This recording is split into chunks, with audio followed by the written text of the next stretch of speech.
So dear students, welcome to the class. आज class 12 के लिए गॉस लॉ का नेक्स्ट एप्लीकेशन देखेंगे। कुछ एप्लीकेशंस पहले क्लासेस में पढ़ चुके हैं, जो वो सब वीडियोस नहीं देखे हैं। गॉस लॉ, इलेक्ट्रिक फ्लक्स और गॉस लॉ के एप्लीकेशंस वो पहले वो सब देख लें, ताकि समझ में आ जाए कि गॉस लॉ होता क्या है, उसको यूज़ कैसे किया जा रहा है। ओके क्योंकि हर एक एप्लीकेशन में उसको यूज़ करने का जो वे है, जो तरीका है, वो सेम है। इलेक्ट्रिक फ्लक्स निकाल के कंपेयर करके इलेक्ट्रिक फील्ड निकाला जा रहा है हर एक एप्लीकेशन में। ठीक है, तो आज नेक्स्ट एप्लीकेशन पढ़ेंगे। कुछ चार्ज स्फीयर के लिए इलेक्ट्रिक फील्ड निकालना है। चार्ज स्फीयर तो अलग अलग टाइप के स्फीयर हो सकते हैं। सबसे पहले जो देखेंगे, see this heading, electric field due to a charge spherical shell. इसका मतलब एक होलो स्फीयर, ऐसा मान सकते हैं। एक होलो स्फीयर होगा, वो चार्ज्ड होगा। दैट मीन्स जो उसका चार्ज होगा वो उसके सरफेस के ऊपर रहेगा। होलो स्फीयर है, ठीक है। या तो वो स्फेरिकल शेल बोले, या फिर अगर यहां पे होता एक कंडक्टिंग स्फीयर भी अगर कहता, कंडक्टिंग स्फीयर, तो भी सेम केस होता। वहां पे भी कंडक्टिंग स्फीयर में भी इस चीज को याद रखना, अगर वो चार्ज्ड है तो टोटल चार्ज उसके सरफेस में वहां पे डिस्ट्रीब्यूट होके रहता है, वॉल्यूम में नहीं, सरफेस में। कंडक्टिंग स्फीयर है तो ठीक है। तो पहले इसके बारे में देखेंगे, इसके बाद इंसुलेटिंग स्फीयर आएगा, वो अलग डिस्ट्रीब्यूशन होगा। तो पहले इसी को देखते हैं। तो एक स्फेरिकल शेल मतलब एक स्फीयर ही है। ओके, तो यहाँ पे एक स्फीयर लेते हैं। सपोज ये एक स्फीयर है, दिख रहा है।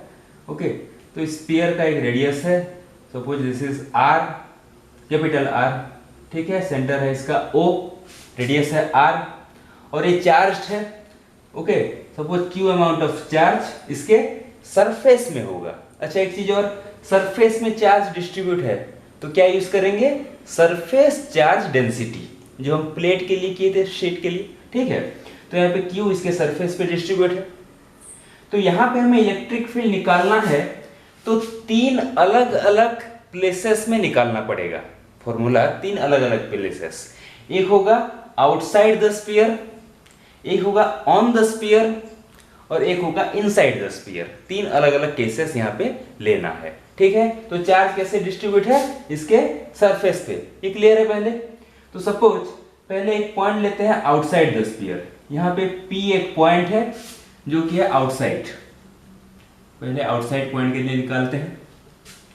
सपोज वो पॉइंट यहां से स्मॉल r डिस्टेंस पे है। कितने डिस्टेंस पे? स्मॉल r, ठीक है। कैपिटल R है इसका रेडियस, स्मॉल r डिस्टेंस पे है। कहां से? सेंटर से स्मॉल r डिस्टेंस पे वो पॉइंट है। ओके, अच्छा, अब देखो मैं क्या बोल रहा हूं कि मेथड सभी में एक ही है।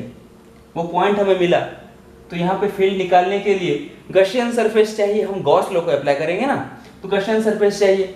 तो सपोज एक स्फीयर यहाँ पे इमेजिन करते हैं, P पॉइंट से वो पास करे और रेडियस उसका स्मॉल r हो। क्लियर है? P पॉइंट से वो पास कर रहा है और रेडियस उसका स्मॉल r है, सेंटर O ही है। मतलब ये गिवन स्फीयर, गिवन शेल और ये गॉसियन सरफेस दोनों कंसेंट्रिक स्फीयर्स हैं, एक ही सेंटर दोनों का, ठीक है। तो रेडियस r हो गया। तो अब ये जो गॉसियन सरफेस है, ये अपने अंदर कितना चार्ज एनक्लोज्ड किया है? Plus Q, Q amount of charge. इस पे चार्ज क्यू है ना, तो अपने अंदर ही क्यू अमाउंट का चार्ज रखा है, ठीक है। तो इस सरफेस के इस पॉइंट पे हम फ्लक्स निकाल सकते हैं, निकाल पाएंगे, ठीक है। तो यहाँ पे फ्लक्स निकालेंगे, फ्लक्स के थ्रू गॉस लॉ यूज करेंगे और फील्ड निकाल लेंगे, ठीक है। ये तो देखो पहले at point P, okay, P point पे गॉसियन सरफेस बन गया, तो P पॉइंट पे हमें निकालना है। एट पॉइंट P हमें इलेक्ट्रिक फील्ड को निकालना है। तो देखो पहले वहां पे phi E, okay, phi E मतलब नेट फ्लक्स लिख सकते हैं इसको, net flux through this Gaussian surface, phi E। अच्छा, ये क्या होगा? ये E इंटू 4πr² होगा। मैं डायरेक्टली एक स्टेप बढ़ा के लिख रहा हूं, कोई कंफ्यूज नहीं होना है, क्योंकि ये सब पढ़ चुके हैं already. E D S integration होता है, मैं इंटीग्रेशन को कंप्लीट आगे लेके जा रहा हूँ। डी फाई ई लिखते तो ई डी एस का इंटीग्रेशन लिखते, ई डी एस लिखते, और फाई ई करते तो ई डी एस का इंटीग्रेशन करते। मैं इंटीग्रेशन के आगे स्टेप कर रहा हूँ। टोटल फ्लक्स होगा E इंटू 4πr², ये पूरा सरफेस एरिया, गॉसियन सरफेस का सरफेस एरिया इंटू ई। ठीक है, दैट इंप्लाइज, यहां पे देखो फाई ई की जगह पे क्या लिख सकते हैं, Q by epsilon naught according to Gauss law लिख लेंगे इसको, Q by epsilon naught according to Gauss law phi की जगह पे, that is equal to E into 4πr² बन गया ये।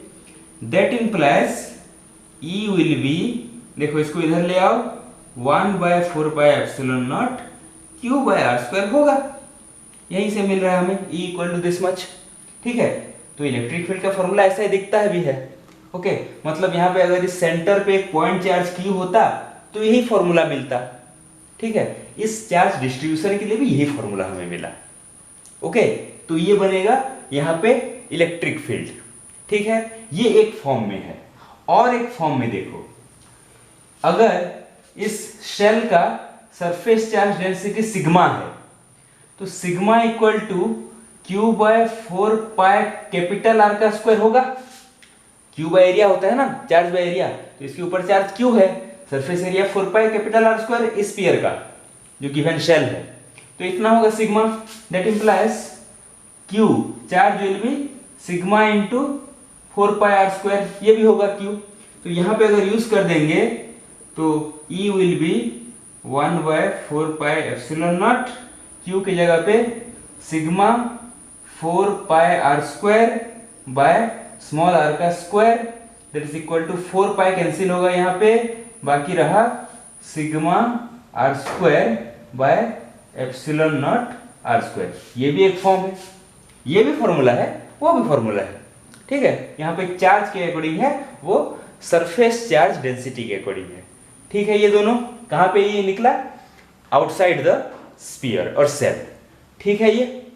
अच्छा, सेकंड में अब आते हैं, अगर वो पॉइंट ऑन द सरफेस होता, कहाँ पे होता, वो पॉइंट ऑन द सरफेस अगर होता तो क्या मिलता हमें, on the surface, surface of shell. ठीक है, ऑन द सरफेस। तो यहाँ पे हमें डायरेक्टली दिख रहा है चेंज क्या होता, वो P पॉइंट ऐसे शिफ्ट हो जाता यहाँ पे सरफेस के ऊपर। P पॉइंट यहाँ पे था आउटसाइड, अब यहाँ पे शिफ्ट हो गया।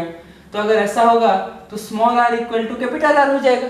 वही बात है ना, P पॉइंट ऐसे ऐसे आया, small r equal to capital R, तो डायरेक्टली E इक्वल टू हो जाएगा 1/4πε0 Q बाय कैपिटल R का स्क्वायर।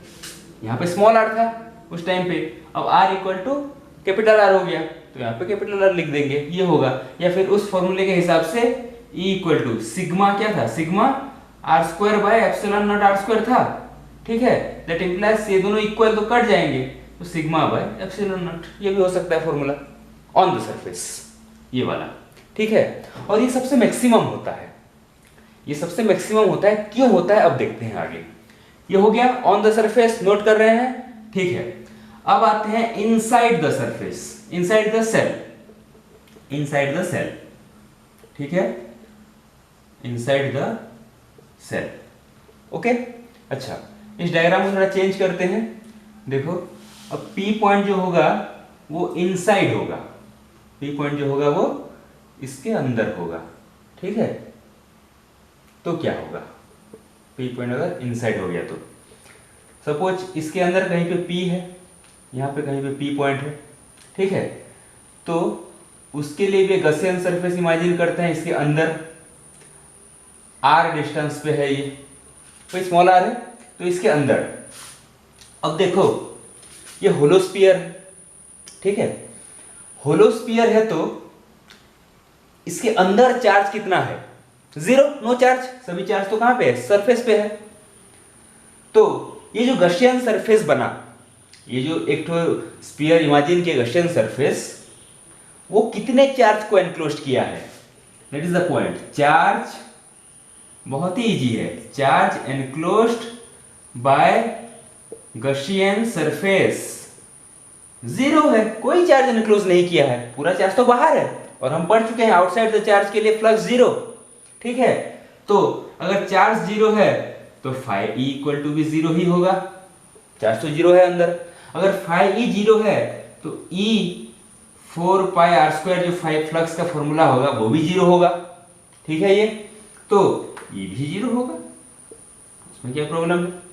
ठीक है, तो होलो स्फीयर अगर है, स्फेरिकल शेल अगर है, तो आउटसाइड होता है फील्ड, ऑन द सरफेस होता है फील्ड, इनसाइड जीरो होता है, ये समझना है यहाँ पे।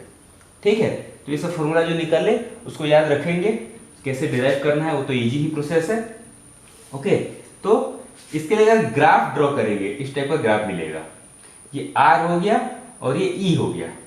ठीक है, इलेक्ट्रिक फील्ड आर और ई के according, sorry electric field R के अकॉर्डिंग। तो देखो यहाँ पे सपोज ये डिस्टेंस आर है सेंटर से ये डिस्टेंस, यहाँ पे कहीं पे कैपिटल आर है सपोज, मतलब रेडियस ऑन द सरफेस।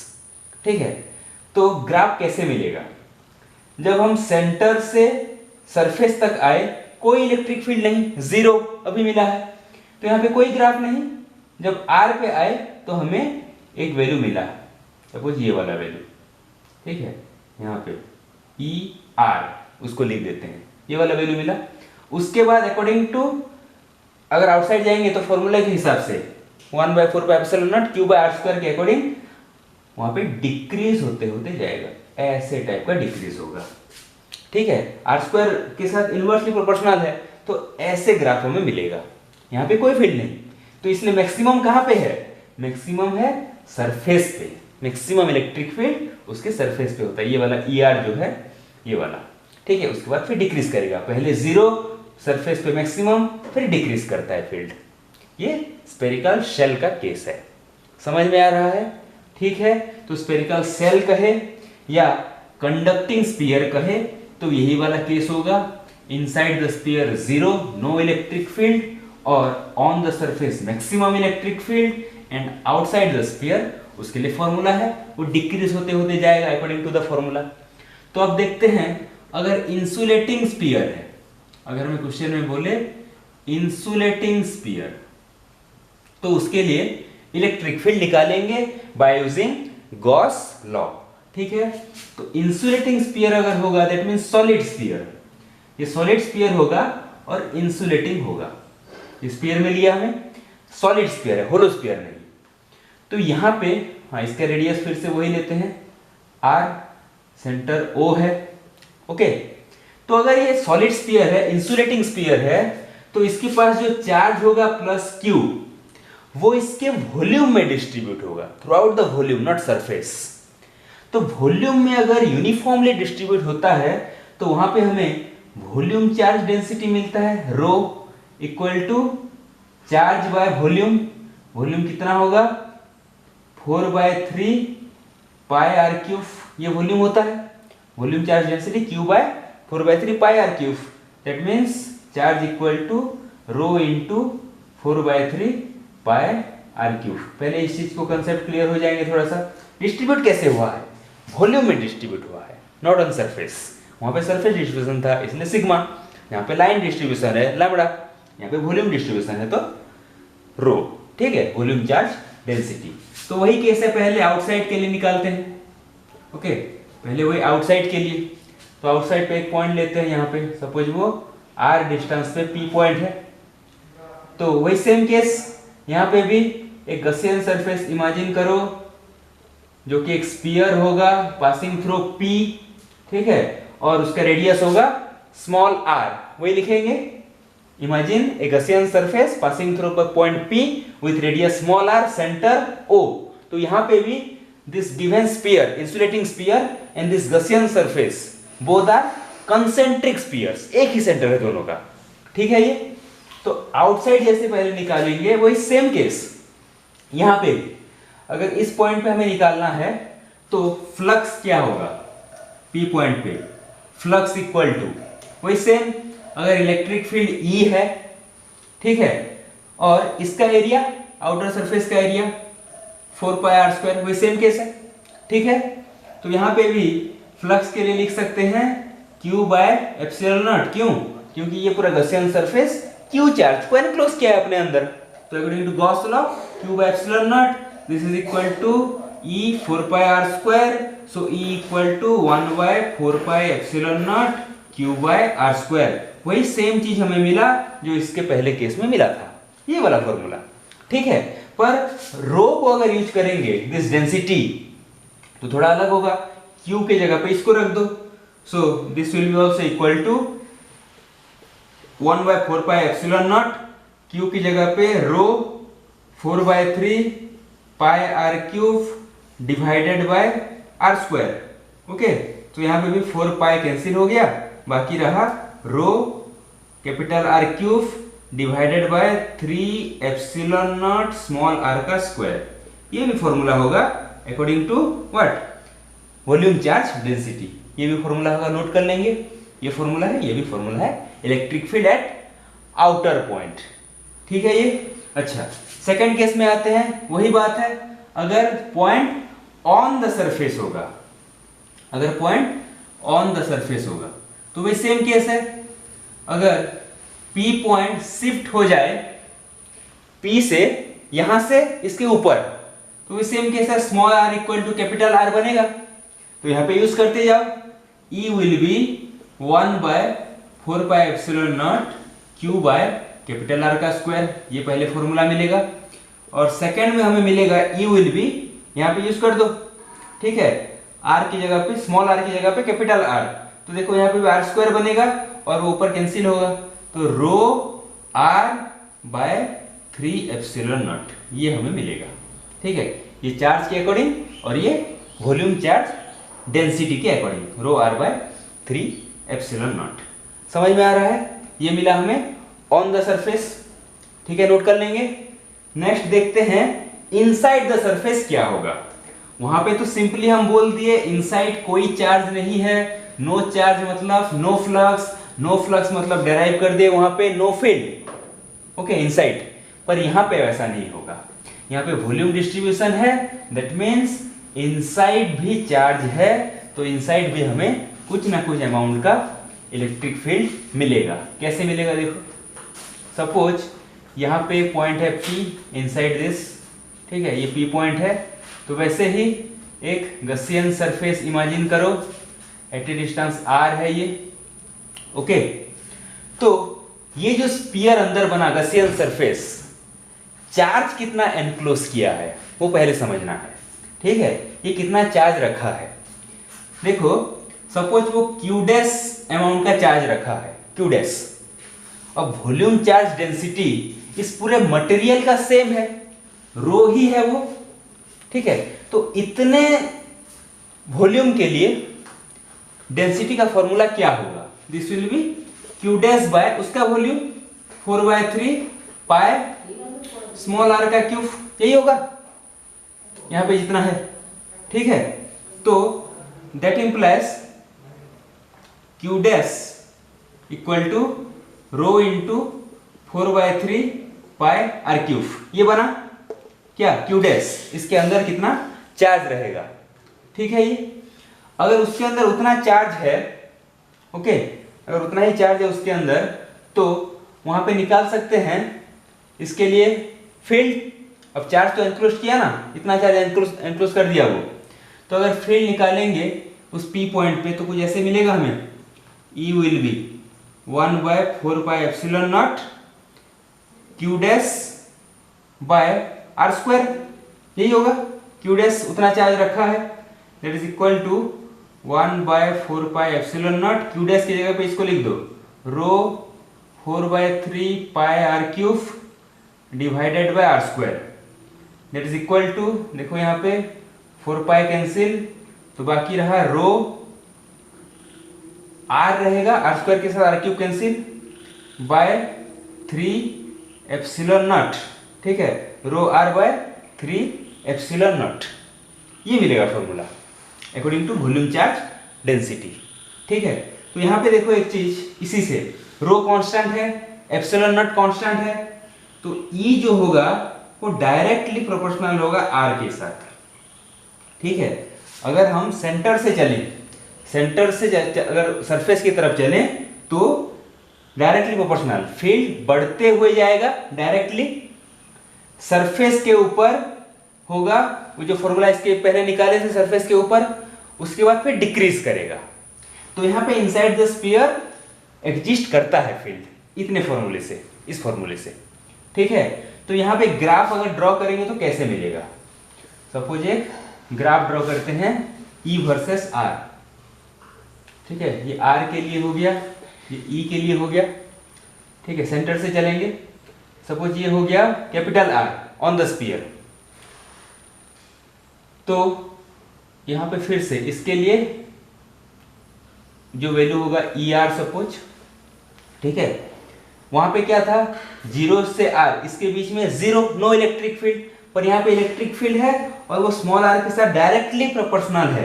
तो ग्राफ हमें ऐसे स्ट्रेट लाइन मिलेगा incline to this r axis, ठीक है, ऐसे स्ट्रेट लाइन मिलेगा, ओके। और इसके बाद यहाँ पे आ गया फिर जो फॉर्मूला है आउटसाइड द स्फीयर वाला, ऐसे डिक्रीज करेगा। समझ में आ रहा है? वहां पे कोई फील्ड नहीं था, तो यहाँ तक 0, कोई ग्राफ नहीं, यहीं से स्टार्ट हुआ था, पर यहाँ पे तो डायरेक्टली प्रोपोर्शनल है, इसके अकॉर्डिंग जाएगा, ठीक है। और फिर that formula 1/4/ε0 q/r², inverse proportional square के साथ, r² के साथ, तो ऐसे फिर डिक्रीज होगा इलेक्ट्रिक फील्ड। मैक्सिमम यहाँ पे भी वही है, सरफेस के ऊपर, वहां पे भी था, ठीक है। तो ये डिफरेंट स्फीयर्स के लिए electric field by using Gauss law, okay, clear है?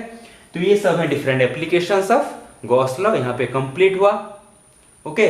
नेक्स्ट क्लास में इस यूनिट का नेक्स्ट चैप्टर देखेंगे, एक और कंसेप्ट बहुत ही इंपॉर्टेंट, इंटरेस्टिंग। ये सब समझ में आया है तो वो भी धीरे धीरे समझ में आ ही जाएगा, ये सब पहले क्लियर होना चाहिए, फील्ड, फोर्स, गॉस लॉ, ये सब, फ्लक्स, ओके। नेक्स्ट क्लास में इलेक्ट्रिक पोटेंशियल के बारे में पढ़ेंगे, नेक्स्ट चैप्टर स्टार्ट होगा, ओके। ये नोट कर लेंगे, थैंक यू।